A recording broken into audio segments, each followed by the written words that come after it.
Hi everyone, Sajid Amit here, and welcome to my review of the Symphonium Audio Helios, which has been reviewed by a few others and has garnered great praise. But I will weigh in with my own opinions.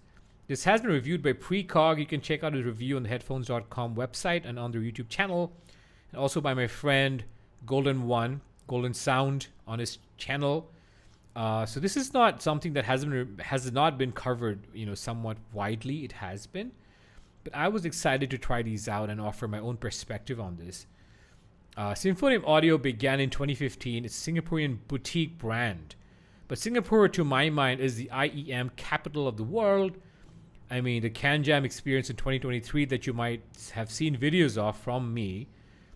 I mean, it was just a phenomenal experience because when you consider that they have a mall dedicated to audio stores only, 4 floors of audio is just phenomenal. So, and also given the fact that Singapore is very affluent and also that they're very innovative in terms of digital technologies, in many ways it is the startup capital of Asia as well. It is no surprise that brands like Symphonium, Subtonic, and Nightjar are coming out with these amazing IEMs. This was developed by Symphonium in partnership with Subtonic Audio. Subtonic has a recent flagship called the Storm. And in many ways, the Subtonic Storm has taken the HeadFi community by storm. They have this flagship, right? The Storm that is priced at $5,200. I've had the good fortune of listening to the Storm, not once, but twice, in Singapore. And in many ways, when I heard this after the Storm, guys, I was like, wow, this does take after the Storm. This, in many ways, is a baby Subtonic Storm. So with that disclaimer out of the way, guys, to jump right into specs. So these are aluminum shells, an aluminum alloy to be more specific, called T6. It's triangular shape, but these are, rounded corners and edges.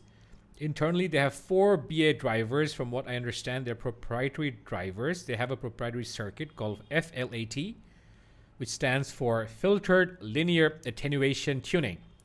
This circuit is developed not by Symphonium, but by Subtonic, which is why I think that they partnered here to see what the reaction would be to this sort of tuning, which has been obviously very great, the reaction. And then they sort of perfected it in the Storm, which is the $5,200 flagship. This has sensitivity of 104 dB, 104 dB, an impedance of 8.5 ohms. The sockets are spring-loaded 0.78 mm 2 pins and limited 1-year warranty. They have, a pretty nice cable that it comes with. I'll show you the cable. The cable is 4 strands of 26 AWG pure OCC copper. The cable is pretty ergonomic and it looks very nice. And I wish more audio companies were supplying cables of this sort of pliability and ergonomic nature.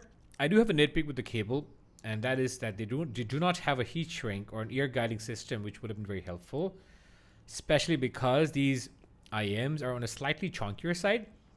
I mean, they're not heavy to the point that they're ergonomic or they compromise on ergonomics. I do think they're fairly ergonomic. I've worn them to bed. I've had them in my ears for hours during walks and on flights. So I do give high marks for ergonomics. And I feel and I hear that this sort of, size was necessary for them because they wanted to maintain a certain circuitry for the treble tuning that it has. And it does have masterclass treble, which I'll talk about in the tuning section. So overall, guys, a small nitpick is that, I wish the cable had some ear guiding system. In addition to this pretty nice cable, you get a whole bunch of ear tips. So I'm currently using the ASLA Sedna tips that it comes with, which has a way of bringing out the treble more. Not that this IEM needs the treble to be brought out, but I do like the technical proficiency that the ASLA Sedna tips offer. You can use the supply silicone tips if you want to rein in the treble, and it does sound warmer with the silicone tips. It has a sort of a serial number card and a thank you note from Subtonic, from Symphonium, I apologize. Subtonic, Symphonium, they all sat next to each other at CanJam, right? They're friends, they share technologies. So this is the other part, the inside part of the case. And of course you have this sort of pretty usual fare of, a cardboard, sort of compartment. Now, that is what it is. And last but not the least, you get a metal carrying case that makes a slightly screechy sound when you open it with velvet inside, but it is sturdy, as are the IEM shells. So in terms of specs and features and supplied accessories, I think it's pretty standard. It is somewhat hard to drive, but nothing that should scare you, because I was able to drive this pretty well with my FiO BTR7 Bluetooth dongle.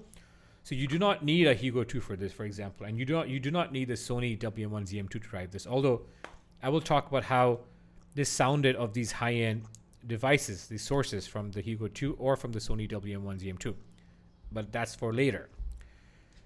Guys, I want to talk about sound because that's what I'm more comfortable talking about. So you see, my channel has a niche following because I review a lot of high-end stuff. This is not as high-end as high-end gets. But overall, in terms of tonality and technical performance, I do think that this offers you something that even multi-kilobuck IEMs, like in the $3,000 range, $5,000 range, do not offer. Because I feel like it's fairly neutral tuned. Like this to me is more neutral than Harman is. And I'll talk about that. Because some people have said this is V-shaped in its tuning, and some people are saying it's neutral. The way I would characterize the tuning is that I would say it's neutral with bass punch and some excitement in the treble. And it's lovely. To start with the bass, guys, the bass tracks Harman fairly closely up until the lower mids, which means it's a pretty sub-bass oriented shelf. There's a lot of slam here, a lot of rumble, a lot of punch, and I love it. It works really well with rock, with EDM, and with, honestly, any genre that tokens sub-bass. However, because the sub-bass comes down at a fairly, useful sort of point in the graph, at a fairly appropriate point in the graph, there is no bass bleed whatsoever in the mid-range, which means the mid-range is clean as clean can get. It's not clean to the point that it's septic or anemic or unengaging. It is not. Mid-range is awesome. Some of you might like extra mid-range warmth, which might make something sound more natural for you.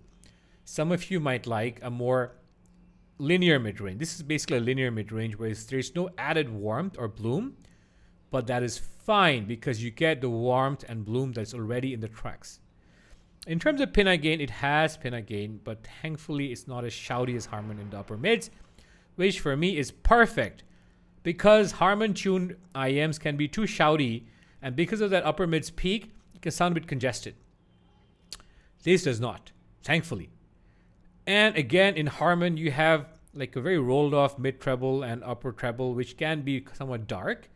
But that is sort of, the average tonality that people tend to like, which might not be true for me or true for you or even true for audiophiles in general. So I do want to say that the additional energy this has in the lower, especially the sort of mid treble region and the air frequencies, because from 10K and above, it has a lot of very rightly sort of, leveled off air frequencies. It's not too much, but the air frequencies give it this wonderful lucidity and articulation in the treble, which not only adds air around instruments, adds breathiness to vocals, and creates these wonderful spaces around images, overall aiding imaging, but it just makes it a more exciting and livelier sound. So this sparkle and bite in guitars is just very lucid in the treble. Overall, guys, the reason why it's not boring sounding is because it has slam and the lucidity, the articulation, the sweetness of treble. I love this presentation. Love it, love it, love it. Now, to talk about technical performance, firstly, resolution. This has resolution for days.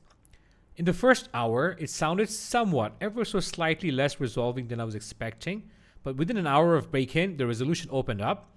And honestly, I feel like this is within very close distance of the 6.4 Audio U12T when it comes to resolution. And at almost half the price, this is phenomenal. This is far more resolving than the Campfire Andromeda, even the latest version. So for the price, you get masterclass resolution, value for money, and then some. Staging and imaging is very impressive. I feel like, again, the staging and imaging is another aspect of this IEM where you get more than you pay for because it's very wide, it's deep, and because of the treble frequencies, the way it just creates these spaces around images is just Phenomenal. Love it, love it, love it. And finally, the best part, speed and dynamics. So speed is fine. It's fairly fast sounding. But oh God, the dynamics. It's punchy for days. This is so punchy that I feel like it's just such a delight with EDM and with rock. And guys, the punch is something that's noteworthy because so the BA drivers here, the BA treble, the BA bass, does not sound like BA bass. And I know I've said that, and most reviewers say that for so many IEMs. So among IEMs that get lauded for their BA bass are the QDC Anole VX, the 6-4 Audio U12T, Unique Melody Multiverse Mentor, and oftentimes the Vision Ears V7. When it comes to the quality of the bass, I feel like it stands at the same level as 6-4 Audio U12T because the bass here is as dynamic as a DD bass, as textured, has the note linger that I like, the note weight. It sounds like a DD, guys. And Symphonium Audio apparently ran focus groups and blind listening tests to see if people could tell apart or could tell that this is BA bass. And in almost all cases, no one could. You can't tell.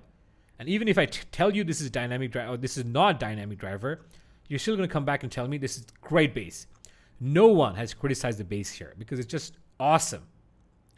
It has even better slam than the U12T. Better slam than the Anole VX, which I feel like is pretty, lukewarm BA bass. It's pretty average in my opinion. The Multiverse Mentor is a super expensive IEM, like 3 times the price of this, if not more. And this bass reminds me of the Multiverse Mentor. But it still has more tactility than any of the other BA bass that I've heard. So slam is amazing, speed is decent, and timbre is absolutely fine, nothing offensive. I don't particularly nitpick timbre unless it's very metallic or plasticky or it's super duper natural sounding like ZMF. But timbre here is fine. Overall, guys, for sound, this hits way above its price point, and I recommend it super strongly for what it can do. Finally, I do want to talk about sources. So do not drive this off a FIO DAP, and I'll come to that later. So the Hugo 2 is an amazing device, and it does work really well with so many different IEMs. I've just switched it on so you can see it in all its colorful glory. With the Hugo 2, it sounds great. It sounds linear. It sounds very, very holographic, very wide, very resolving, and just super, super fun. And what it accentuates, the Hugo 2, is just overall staging and imaging. So it becomes a very, very spacious experience. With the Sony WM1 ZM2, which is my favorite DAP of all time, I've heard so many different DAPs, guys. And I keep coming back to the WM1 ZM2 because I like it with the Kind DAP or anything else that I've heard. The Sony has a very, very meaty presentation. It can be dark, so I use EQ. My stock EQ with the Sony looks something like this. This bass shelf is not necessary because the Sony has extremely good bass. But it does respond to EQ, and I love this bass shelf that I can add. I had a bit of pinna gain with my Sony EQ and just a bit of excitement in the 16K air region. With this sort of presentation, this sounds lovely because it still sounds neutral. Sony does still add a bit of warmth and timbral richness. The Sony is a very rich sounding IEM. It's thick, very thick tonal weight. So amazing sounding with the Sony in a sort of sense. It becomes warmer, and amazing with the Hugo 2 because it retains its transparent nature while becoming more holographic and open and more resolving even. I would not advise any FIO device like a FIO dongle or a FIO DAP with these IEMs because the FIO DAPs can be bright, and you do not want a bright leaning sound signature source with these IEMs because then they can become analytical. So that's it for source synergies, guys. Overall, they are amazing, all genre IEM, and I recommend them strongly, highly. Feel free to ask me more questions about this, but a big shout out to Symphonium Audio for coming up with these wonderful IEMs, and I hope to see more of what you can do in the future because honestly, I'm pretty confident this is just the beginning from Symphonium Audio. So stay tuned on this channel and do check out and keep an eye out for Symphonium Audio because I do feel like their best is yet to come. These, however, are currently the best you can get at the kilobuck price range, in my opinion. Sajid Amit signing out. I hope this was useful. Stay tuned for my next one. Bye-bye.